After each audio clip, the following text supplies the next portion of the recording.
ಕರುನಾಡಿನಲ್ಲಿ ಕಾವೇರ್ತಾ ಇದೆ ರೈತರ ರೋಷಾಗ್ನಿ. ರೈತರ ಸಾಲು ಸಾಲು ಪ್ರತಿಭಟನೆಗೆ ಸರ್ಕಾರ ಶೇಕ್ ಆಗ್ತಾ ಇದೆ. ರೈತರ ಪ್ರತಿಭಟನೆಗಳ ಬೆನ್ನಲ್ಲೇ ಕರಗಿತ ಸಿಡಬ್ಲ್ಯೂಎಂಎ. ನಾಳೆ ಕಾವೇರಿ ವಿಷಯಕ್ಕೆ ಸಿಡಬ್ಲ್ಯೂಎಂಎ ಬಿಗ್ ಮೀಟಿಂಗ್ ಅನ್ನು ನಡೆಸುತ್ತಿದೆ. ಕರ್ನಾಟಕ ಸೇರಿ 4 ರಾಜ್ಯಗಳಿಗೆ ನೋಟಿಸ್ ಅನ್ನು ನೀಡಲಾಗಿದೆ. ರೈತರ ಸಾಲು ಸಾಲು ಪ್ರತಿಭಟನೆಗೆ ಸರ್ಕಾರ ಶೇಕ್ ಆಗಿದೆ. ರೈತರ ಪ್ರತಿಭಟನೆಗಳ ಬೆನ್ನಲ್ಲೇ ಸಿಡಬ್ಲ್ಯೂಎಂಎ ಕರಗಿತ. ನಾಳೆ ಕಾವೇರಿ ವಿಷಯಕ್ಕೆ ಸಿಡಬ್ಲ್ಯೂಎಂಎ ಬಿಗ್ ಮೀಟಿಂಗ್ ಅನ್ನ ನಡೆಸುತ್ತಿದ್ದು, ಕರ್ನಾಟಕ ಸೇರಿದಂತೆ ಒಟ್ಟು 4 ರಾಜ್ಯಗಳಿಗೆ ನೋಟಿಸ್ ಅನ್ನ ನೀಡಲಾಗಿದೆ. ನಾಳೆ ಆದರೂ ರಾಜ್ಯಕ್ಕೆ ಸಿಗುತ್ತಾ ಕಾವೇರಿಯ ನ್ಯಾಯ? ಸಭೆಯಲ್ಲಿ ಭಾಗಿಯಾಗುವುದಕ್ಕೆ ಪ್ರತಿನಿಧಿಗಳಿಗೆ ಸೂಚನೆ ಕೂಡ ಸಿಕ್ಕಿದೆ. ನಾಳೆ ದೆಹಲಿಯಲ್ಲಿ ನಡೆಯಲಿರುವಂತಹ ಮಹತ್ವದ ಸಭೆ. ಈಗಾಗಲೇ ಸಂಕಷ್ಟ ಸೂತ್ರ ಪಾಲನೆಗೆ ಸಿಡಬ್ಲ್ಯೂಎಂಎ ಸೂಚನೆಯನ್ನ ನೀಡಿದೆ. ಹಾಗಾಗಿ ಒಂದ್ ಕಡೆ ಕರುನಾಡಲ್ಲಿ ರೈತರ ರೋಷಾಗ್ನಿ ಕಾವೇರ್ತಾ ಇದ್ರೆ, ರೈತರ ಸಾಲು ಸಾಲು ಪ್ರತಿಭಟನೆಗಳು ಸರ್ಕಾರವನ್ನು ದಂಗು ಬಿಡಿಸ್ತಾ ಇದ್ರೆ, ಮತ್ತೊಂದು ಕಡೆ ರೈತರ ಪ್ರತಿಭಟನೆಗಳ ಬೆನ್ನಲ್ಲೇ ಸಿಡಬ್ಲ್ಯೂಎಂಎ ಕರಗಿತ ಅಂತ. ನಾಳೆ ಕಾವೇರಿ ವಿಷಯಕ್ಕೆ ಸಿಡಬ್ಲ್ಯೂಎಂಎ ಬಿಗ್ ಮೀಟಿಂಗ್ ಅನ್ನು ನಡೆಸುತ್ತಿದ್ದು, ಕರ್ನಾಟಕ ಸೇರಿದಂತೆ 4 ರಾಜ್ಯಗಳಿಗೆ ನೋಟಿಸ್ ಅನ್ನ ನೀಡಲಾಗಿದೆ. ಹಾಗಾಗಿ ರಾಜ್ಯದ ರೈತರಿಗೆ ಕಾವೇರಿ ನ್ಯಾಯ ಸಿಗುತ್ತಾ ನಾಳೆ ಆದ್ರೂ ಅನ್ನುವಂಥದ್ದನ್ನ ಕಾದು ನೋಡಬೇಕಿದೆ. ಈಗಾಗಲೇ ಪ್ರತಿನಿಧಿಗಳಿಗೆ ಸಭೆಯಲ್ಲಿ ಭಾಗಿಯಾಗುವುದಕ್ಕೆ ಸೂಚನೆಯನ್ನು ಕೊಟ್ಟಿದ್ದು ಬಹಳ ಮಹತ್ವ ಪಡ್ಕೋತಾ ಇದೆ ನಾಳೆಯ ಸಿಡಬ್ಲ್ಯೂಎಂಎ ಮೀಟಿಂಗ್.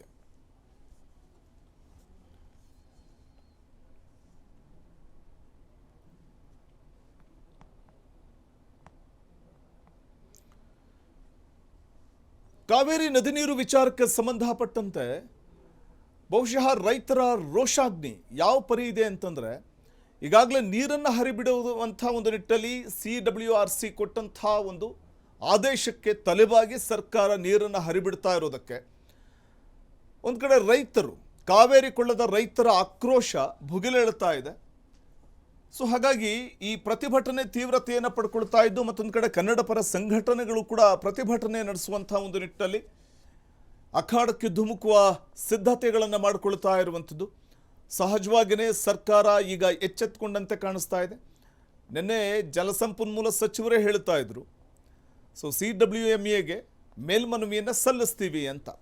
ಸೊ ಆ ಒಂದು ನಿಟ್ಟಲ್ಲಿ ಬಹುಶಃ ಸಿಡಬ್ಲ್ಯೂಎಂಎಗೆ ಮೇಲ್ಮನವಿ ಸಲ್ಲಿಸುವಂಥ ಒಂದು ಪ್ರಕ್ರಿಯೆಗೆ ರಾಜ್ಯ ಸರ್ಕಾರ ನಿರ್ಧಾರವನ್ನು ಮಾಡಿರುವ ಸಂದರ್ಭದಲ್ಲೇ ಸಿಡಬ್ಲ್ಯೂಎಂಎ ನೇತೃತ್ವದಲ್ಲಿ ಒಂದು ಮೀಟಿಂಗ್ ನಾಳೆ ಆಯೋಜನೆ ಆಗಿದೆ. ಬಹಳ ಮಹತ್ವವನ್ನು ಪಡ್ಕೊಂಡಿದೆ.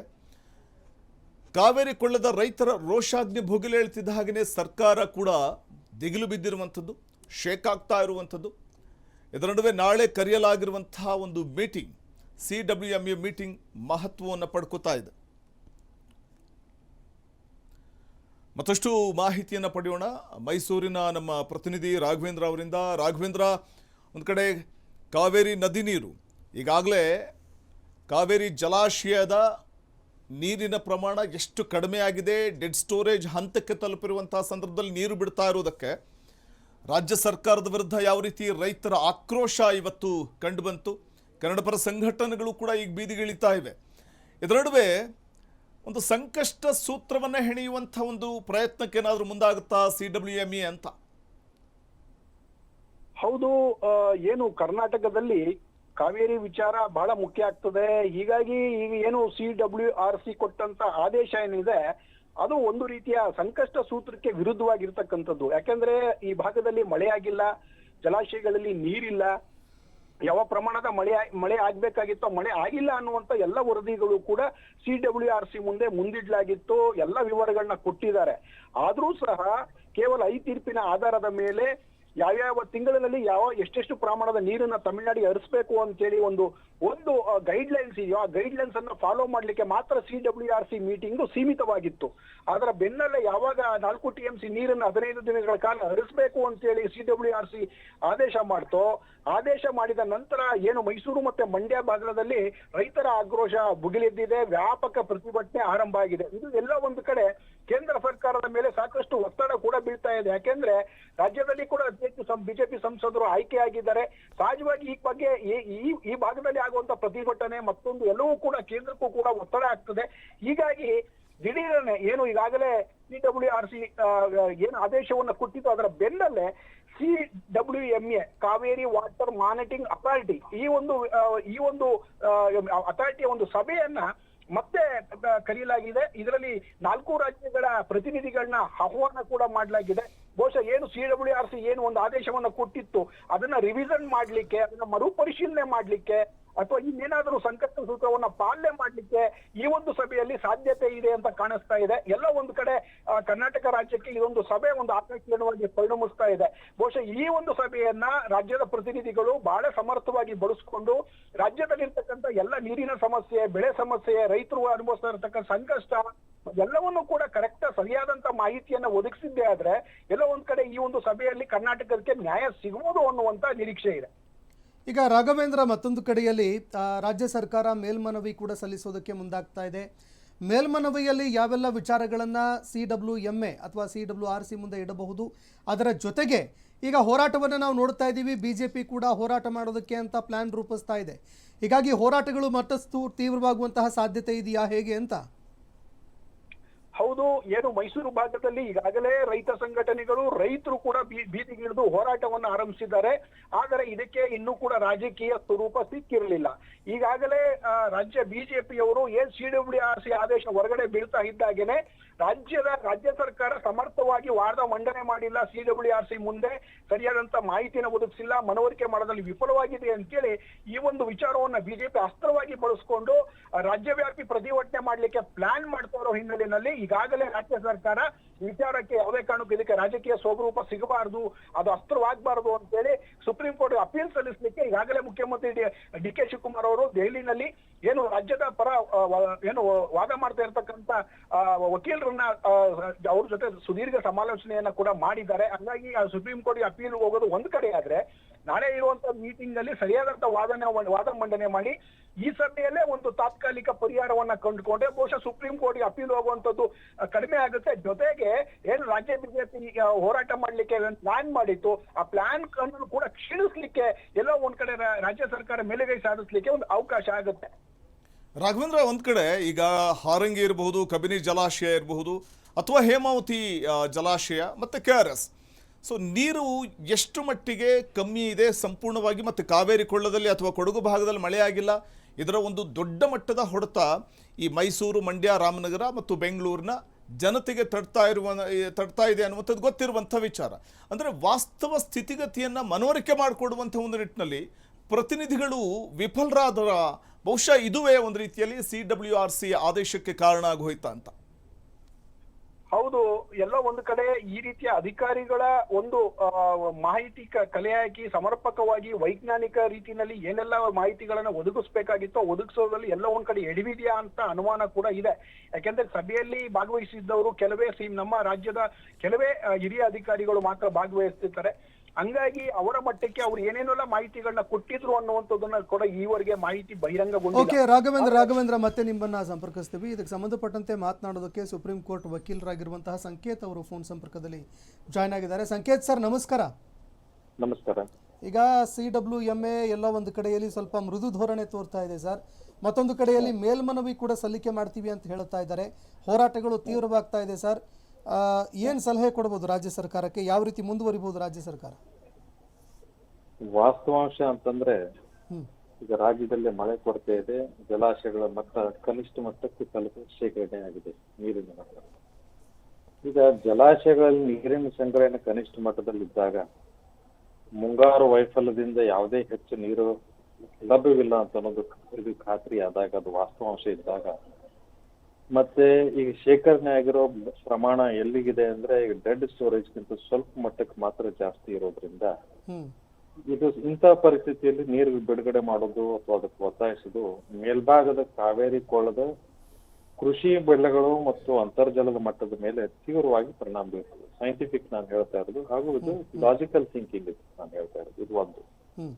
ಮತ್ತೆ ಎರಡನೇದ್ದು, ಈ ಸಂಕಷ್ಟದ ಡಿಸ್ಟ್ರೆಸ್ ಶೇರಿಂಗ್ ಅಂತ ನಾವು ಹೇಳ್ತೀವಿ. ಆ ಸೂತ್ರ ಇದೆ, ಡಿಸ್ಟ್ರೆಸ್ ಶೇರಿಂಗ್ ಫಾರ್ಮುಲಾ ಅಂತಂದ್ರೆ, ಈಗ ನೋಡಿ, ನೀರು ಜಲಾಶಯಗಳಲ್ಲಿ ಈಗ ಬರಗಾಲದಲ್ಲಿ ಇರೋದ್ರಿಂದ ಅಥವಾ ಈ ಮುಂಗಾರು ವೈಫಲ್ಯದಿಂದಾಗಿ ಒಳಹರಿವು ಕಡಿಮೆ ಇದೆ, ಇನ್ಫ್ಲೋ ಕಡಿಮೆ ಇದೆ. ಐತಿಹಾಸಿಕ ಸರಾಸರಿಗಿಂತ ಶೇಕಡಾವಾರು ಸಾಕಷ್ಟು ತೀವ್ರ ಕಡಿಮೆ ಆಗಿದೆ ಅಂತ ಹೇಳ್ಬಿಟ್ಟು ಅದಕ್ಕೆ ಆಧಾರಗಳಿದಾವೆ, ಮಾಹಿತಿ ಇದೆ, ಎಲ್ಲವೂ ಲಭ್ಯ. ಇವೆಲ್ಲ ಅಂಶಗಳು ಇದ್ದಾಗ ಈ ಆದೇಶ ಏನಿದೆ, CWRC ಆದೇಶ ಏನಿದೆ, ವಾಸ್ತವಿಕ ಅಂಶಗಳು ಅಥವಾ ಅದಕ್ಕೆ ಡಾಟಾ ಏನಿದೆ, ಒಳಹರಿವಿನ ಕೊರತೆ ಇದೆ ಅಂತ ನಾವೇನು ಹೇಳ್ತಾ ಇದೀವಿ, ಅವ್ನು ಯಾವ್ದನ್ನು ಪರಿಗಣಿಸಿ ಆದೇಶ ಮಾಡಿದಂತಿಲ್ಲ ಅಥವಾ ನೀರು ಬಿಡುಗಡೆ ಮಾಡುವ ಪ್ರಮಾಣವನ್ನು ಕಡಿತಗೊಳಿಸೋದ್ರಲ್ಲಿ ವಿಫಲ ಆಗಿದೆ ಅನ್ನೋದಕ್ಕೆ ಸಾಕಷ್ಟು ಪುರಾವೆಗಳಿವೆ, ಸಾಕ್ಷಿಗಳಿದಾವೆ, ಅದಕ್ಕೆ ಡಾಟಾ ಇದೆ.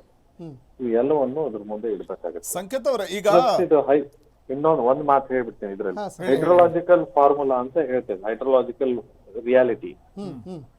ಆ ಡಿಸ್ಟ್ರೆಸ್ ಫಾರ್ಮುಲಾದಲ್ಲಿ ಈ ಮಳೆ ಕೊರತೆ ಇರುವ ಅಥವಾ ಬರಗಾಲದ ಸಂಕಷ್ಟದ ವರ್ಷಗಳಲ್ಲಿ ಸಾಮಾನ್ಯ ವರ್ಷಗಳ ರೀತಿ ಪ್ರಮಾಣದಲ್ಲಿ ನೀರು ಹಂಚಿಕೆ ಮಾಡಕ್ ಸಾಧ್ಯವಿಲ್ಲ. That is called distress water sharing formula. ಆ ಫಾರ್ಮುಲಾದನ್ನು ನೀವು ಅಪ್ಲೈ ಮಾಡಬೇಕಾಗುತ್ತೆ. ಪ್ರತಿ ವರ್ಷದಕ್ಕಿಂತ ಈಗ ಎಷ್ಟು ಮಳೆ ಕಡಿಮೆ ಪ್ರಮಾಣ ಇದೆ, ಅದರಲ್ಲಿ ಡೆಡ್ ಸ್ಟಾಕ್ ಎಷ್ಟಿದೆ, ಡೆಡ್ ಸ್ಟೋರೇಜ್ ಎಷ್ಟಿದೆ, ಎಷ್ಟನ್ನ ನಾವು ಕುಡಿಯೋದಕ್ಕೆ ಬಳಸಬಹುದು ಅನ್ನೋದು ಮತ್ತೊಂದು. ಮತ್ತೆ ಇನ್ನೊಂದು ಫಾರ್ಮುಲಾ ಬರುತ್ತೆ ಅಲ್ಲಿ, ಕುಡಿಯೋ ನೀರಿನ ಅಗತ್ಯತೆ, ಅದಕ್ಕೆ ಮೊದಲನೇ ಆದ್ಯತೆ ಕೊಡಬೇಕು ಅಂತಿದೆ. ಈಗ ನೋಡಿ, ರಾಷ್ಟ್ರೀಯ ಜಲ ನೀತಿ ಅಂದ್ರೆ ವಾಟರ್ ಪಾಲಿಸಿ ಅಂತ ಏನಿದೆ, ನ್ಯಾಷನಲ್ ವಾಟರ್ ಪಾಲಿಸಿ ಅಥವಾ ಆರ್ಟಿಕಲ್ 21 ಆಫ್ ದಿ ಕಾನ್ಸ್ಟಿಟ್ಯೂಷನ್, ಅಂದ್ರೆ ಪ್ರತಿಯೊಬ್ಬರಿಗೂ ಲೈಫ್ ಅಂಡ್ ಪರ್ಸನಲ್ ಲಿಬರ್ಟಿ ಅಂತ ಏನಂತೀವಿ, right to life and personal liberty, ಅದರಲ್ಲಿ ಕುಡಿಯೋ ನೀರಿಗೆನೆ ಪ್ರಥಮ ಆದ್ಯತೆ ಇದೆ. ಅದು ಕುಡಿಯೋ ನೀರಿಗೆ ಅಲ್ಲಗಳೆಯೋ ಹಾಗೇನೆ ಇಲ್ಲ.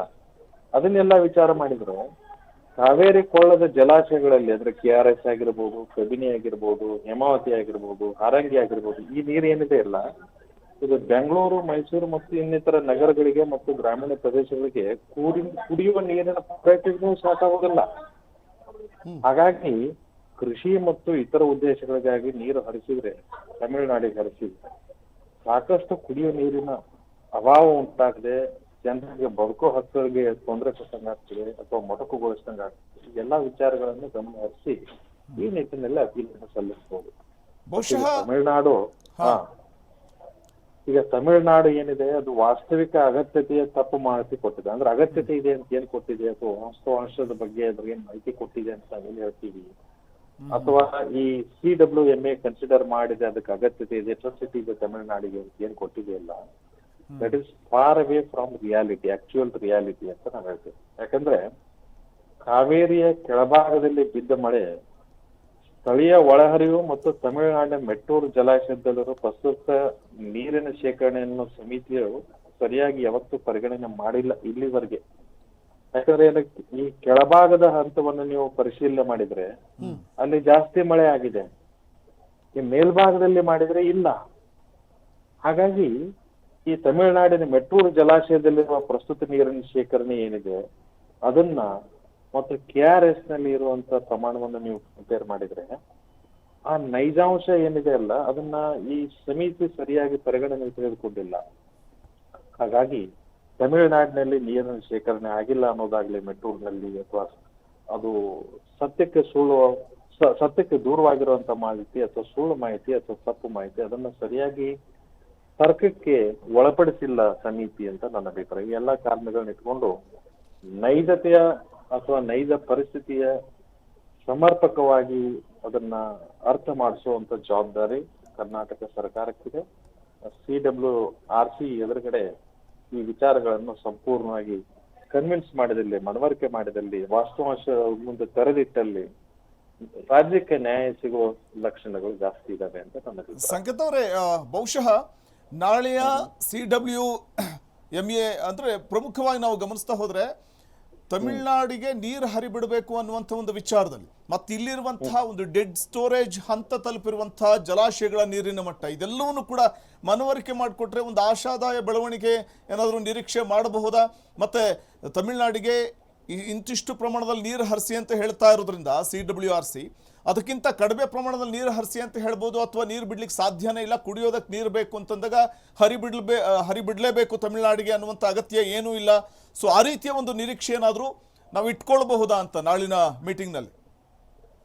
ನೋಡಿ, ತಮಿಳುನಾಡು ಅಲ್ಲಿ ಮಳೆ ಪ್ರಮಾಣ ನೋಡ್ತಾ ಹೋದ್ರೆ ಅಥವಾ ಈ ಕಾವೇರಿ ಅಥವಾ ಈಗ ನಾವು ತಮಿಳುನಾಡಿಗೆ ಬಿಡಬೇಕಾಗಿರುವಂತ ನೀರು KRS ಆಗಿರ್ಬೋದು, ಹೇಮಾವತಿ ಆಗಿರ್ಬೋದು, ಮತ್ತೆ ಇನ್ನಿತರ ಏನ್ ಹೇಳ್ತೀವಲ್ಲ, ಇಲ್ಲಿ ಮಳೆ ಪ್ರಮಾಣ ಮತ್ತು ಅಲ್ಲಿ ಮಳೆ ಪ್ರಮಾಣ ನಾವು ವಿಚಾರ ಮಾಡಿದ್ರೆ ಇಲ್ಲಿ ಒಳಹರಿವಿನೇ ಕಮ್ಮಿ ಇದೆ.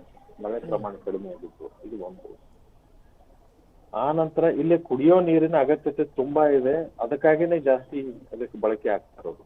ಇದರಲ್ಲಿ ಎರಡು ಬಗೆಯ ಒಪಿನಿಯನ್ಗಳೇ ಇಲ್ಲ, ಅಭಿಪ್ರಾಯಗಳೇ ಇಲ್ಲ. ಎಂಟೈರ್ ಬೆಂಗಳೂರು ಸಿಟಿ ಈಗ ಕಾವೇರಿ ಮೇಲೆ ಅವಲಂಬನೆ ಆಗಿದೆ, ಮೈಸೂರು ಸಿಟಿ ಕಾವೇರಿ ಮೇಲೆ ಅವಲಂಬನೆ ಆಗಿದೆ. ಹಾಗಾಗಿ ಕುಡಿಯುವ ನೀರಿಗೆನೆ ಇದು ಸಾಕಾಗುದಿಲ್ಲ, ಅಥವಾ ಅದರ ಪ್ರಮಾಣ ಈಗ ಇದ್ದ ಪ್ರಮಾಣ ಸಾಕಾಗುದಿಲ್ಲ. ಯಾಕಂದ್ರೆ ಡೆಡ್ ಸ್ಟೋರೇಜ್ ಬೇರೆ ಇದೆ ಅನ್ನೋದನ್ನ ಸಂಪೂರ್ಣವಾಗಿ ಮನಗಂಡಲ್ಲಿ ಅಥವಾ ಮನವರಿಕೆ ಮಾಡಿಕೊಂಡಲ್ಲಿ ಈ ತಮಿಳುನಾಡಿಗೆ ಅದರಲ್ಲಿ ನೀರಿನ ಪ್ರಮಾಣ ಕಡಿಮೆ ಆಗೋದಲ್ಲ, ಅದು ಸಿಗದೇ ಇರುವಂತ ಸಾಧ್ಯತೆಗಳು ಇವೆ. ಅದನ್ನ ಈ ವಾಸ್ತವಾಂಶಗಳನ್ನ ಸಂಪೂರ್ಣ ಅಂಕಿ ಅಂಶಗಳ ಜೊತೆಗೆ ಸಮರ್ಪಕವಾದ ಸಾಕ್ಷಿಗಳ ಜೊತೆಗೆ ಅದನ್ನ ಒದಗಿಸಿದಲ್ಲಿ ಸರ್ಕಾರಕ್ಕೆ ಸಂಪೂರ್ಣ ನ್ಯಾಯ ಸಿಗುವ ಸಾಧ್ಯತೆಗಳಿದಾವೆ ಅಂತ ನನ್ನ ಅಭಿಪ್ರಾಯ. ಓಕೆ, ಧನ್ಯವಾದಗಳು. ಧನ್ಯವಾದ ಸಂಕೇತ ಇವರೇ. ನಮಸ್ತೆ. ಇನ್ನು ತಮಿಳುನಾಡಿಗೆ ಕಾವೇರಿ ನೀರು ಬಿಡೋದಕ್ಕೆ ಶಿಫಾರಸು ಮಾಡಲಾಗಿದೆ. ಈಗ ಇದಕ್ಕೆ ಸಂಬಂಧಪಟ್ಟಂತೆ ಸರ್ವ ಪಕ್ಷಗಳ ಸಭೆ ಕರೆಯೋದಕ್ಕೆ ರಾಜ್ಯ ಸರ್ಕಾರ ತೀರ್ಮಾನ ಮಾಡಿದೆ. ನಾವು ಇದಕ್ಕೆ ಸಂಬಂಧಪಟ್ಟಂತೆ ಸರ್ವ ಪಕ್ಷಗಳ ಸಭೆಯನ್ನು ಕರಿತೀವಿ, CWRC ಆದೇಶವನ್ನು ಪ್ರಶ್ನಿಸಿ ಸರ್ಕಾರದಿಂದ ಮೇಲ್ಮನವಿ ಸಲ್ಲಿಕೆ ಮಾಡ್ತೀವಿ ಅಂತ ದೆಹಲಿಯಲ್ಲಿ CM DK ಶಿವಕುಮಾರ್ ಅವರು ಹೇಳಿಕೆ ಕೊಟ್ಟಿದ್ದಾರೆ. ವಿಚಾರದಲ್ಲಿ ಏನು ನಿನ್ನೆ ಸ್ವಲ್ಪ ನೀರು ಬಿಡಬೇಕು ಅಂತ ಹೇಳಿ ಆದೇಶ ಕೊಟ್ಟಿದ್ದಾರೆ. ನಮ್ಗಿನ್ನ ವರ್ಣ ತೋರಿಸಿಲ್ಲ.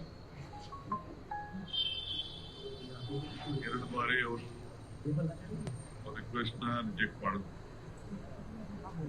ಈ ಬಾರಿ ಸ್ವಲ್ಪ ನೀರು ಬಿಡಬೇಕು ಹೇಳಿದ್ದಾರೆ.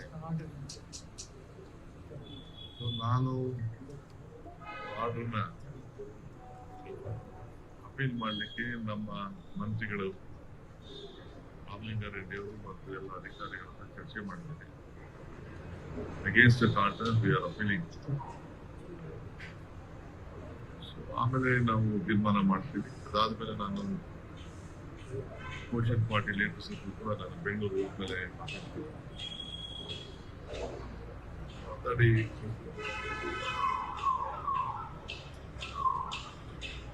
ಈ ಮಧ್ಯದಲ್ಲಿ ತಮಿಳುನಾಡು ಕೂಡ. ಇನ್ನು CWRC ಆದೇಶದ ವಿರುದ್ಧ ಮೇಲ್ಮನವಿ ಸಲ್ಲಿಸಲು ನಿರ್ಧಾರವನ್ನು ಮಾಡಲಾಗಿದೆ. CWRC ಮೇಲ್ಮನವಿ ಸಲ್ಲಿಸುವುದಕ್ಕೆ ರಾಜ್ಯ ಸರ್ಕಾರ ತೀರ್ಮಾನವನ್ನು ಮಾಡಿದೆ. ಸಚಿವ ರಾಮಲಿಂಗಾರೆಡ್ಡಿ ನೇತೃತ್ವದಲ್ಲಿ ನಡೆದಂಥ ಮೀಟಿಂಗ್ನಲ್ಲಿ ಈ ಸಂಬಂಧ ಒಂದು ನಿರ್ಧಾರವನ್ನು ತೆಗೆದುಕೊಳ್ಳಲಾಗಿದೆ. ಜಲಸಂಪನ್ಮೂಲ ಸಚಿವ ರಾಮಲಿಂಗಾರೆಡ್ಡಿ ನೇತೃತ್ವದಲ್ಲಿ ಸಭೆ ನಡೆಯಿತು. ವಿಧಾನಸೌಧದ ಸಚಿವರ ಕೊಠಡಿಯಲ್ಲಿ ನಡೆದಂಥ ಮೀಟಿಂಗ್ ಇದು. CWRC ನೀಡಿರುವಂಥ ಆದೇಶವನ್ನು ಪಾಲಿಸುವುದಕ್ಕೆ ನಮಗೆ ಕಷ್ಟವಾಗಲಿದೆ ಅನ್ನುವಂಥ ಕಾರಣಕ್ಕೆ CWMAಗೆ ಮೇಲ್ಮನವಿಯನ್ನು ಸಲ್ಲಿಸುವಂಥ ಒಂದು ನಿರ್ಧಾರಕ್ಕೆ ರಾಜ್ಯ ಸರ್ಕಾರ ಬಂದಿದೆ ಅಂತ ಜಲಸಂಪನ್ಮೂಲ ಸಚಿವರಾದ ರಾಮಲಿಂಗಾರೆಡ್ಡಿ ಸಭೆಯ ನಂತರ ಹೇಳಿದರು. MD ಅವರು ಮಹೇಶು ರೆಪ್ರೆಸೆಂಟ್ ಮಾಡಿರ್ತಾರೆ. ಆಮೇಲೆ ಶ್ರೀರಾಮಯ್ಯ ಅಂತ ಅವರು ನಮ್ಮ ಇಲಾಖೆಗೆ ಅಡ್ವೈಸರ್. ಸುಮಾರು ಒಂದು 25 ವರ್ಷದಿಂದ 30 ವರ್ಷದಿಂದ ಅವರ ಅಡ್ವೈಸರ್. ಯಾವುದೇ ಸರ್ಕಾರಗಳಿರಲಿ ಅವರೇ ನಮ್ಮ ಪರವಾಗಿ ಕಾವೇರಿ ವಿಚಾರದಲ್ಲಿ ವಾದ ಅದೇ ರಾಜ್ಯ ಸರ್ಕಾರದ ಪರವಾಗಿ ವಾದವನ್ನ ಮಂಡನೆ ಮಾಡಿದ್ದಾರೆ. ಮತ್ತೆ ನಿನ್ನೆ ಆದಂತ ಮೀಟಿಂಗ್ ಅಲ್ಲಿ CWRC ನಲ್ಲಿ ಇವತ್ತಿಂದನೇ ಅಂದ್ರೆ 29/7 ಇವತ್ತಿಂದಾನೆ ಬೆಳಿಗ್ಗೆ 8 ಗಂಟೆಯಿಂದಾನೆ 3,500 ಕ್ಯೂಸೆಕ್ಸ್ 15 ದಿನಗಳ ಕಾಲ ಬಿಡಬೇಕು ಅಂತ ಆದೇಶ ಮಾಡಿದ್ದಾರೆ. ನಮ್ಮಲ್ಲಿ ಏನಾಗಿದೆ, ಕಾವೇರಿ ಕಣಿವೆಯಲ್ಲಿ 4 ಜಲಾಶಯಗಳಿಗೆ ಸುಮಾರು 30 ವರ್ಷಗಳಲ್ಲಿ ಸರಾಸರಿ ನಮಗೆ 65.86 ಕಡಿಮೆ ಆಗಿದೆ. ಆಲ್ಮೋಸ್ಟ್ 2/3 ಅಲ್ವಾ, 1/3 ಮಾತ್ರ ಮಳೆ ಬಿದ್ದಿದೆ, 2/3 ಮಳೆ ನಮ್ಮಲ್ಲಿ ಬಿದ್ದಿಲ್ಲ.